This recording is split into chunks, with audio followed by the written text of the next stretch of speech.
Hi, I am Daislin Anbusujita, Assistant Professor, Chemistry, Environmental Science and Engineering.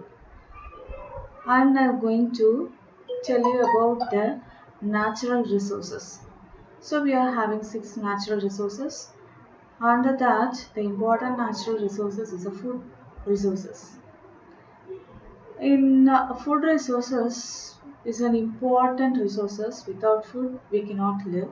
So many species of animals and plants provide food, and we are having 3,000 species are eatable. Meat and milk are found for more developed countries like USA, Japan, etc. Wheat and rice are food for the developing countries. 1,500 million metric tons year of rice and wheat. And we are having some of the food problems, and the World Food Day is celebrated on October 16th. For the last 50 years, the food production was increased three times. The per capita production rose by 50%. The population growth is increasing in a very high rate. So the Food and Agriculture Organization estimated that the average calorific intake by human being is 2,500 calories per day.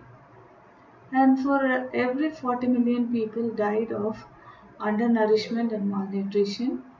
And the people, those who are taking less than 90% of the minimum dietary is called as undernourished. And the people, those who are taking less than 80% of the minimum dietary are called seriously undernourished. Deficiency of nutrition leads to malnutrition, and it leads to several diseases. There is more than enough food produced in the world to feed everyone, yet 815 million people go hungry.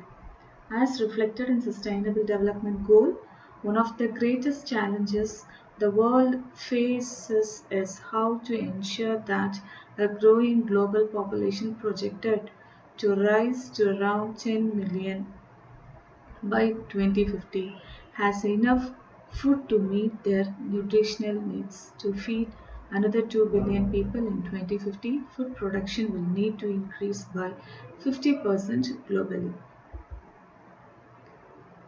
And in Indian scenario, 40% of the people suffer by malnutrition, and India is the third largest producer of staple crops, but still 300 million Indians are undernourished. India has only half as much land as USA. It has to feed nearly three times its population. Our food demand is directly related to population, and our country is highly populated. The major reason for food demand are overgrazing, bad agricultural practices, and dropping agriculture. Thank you.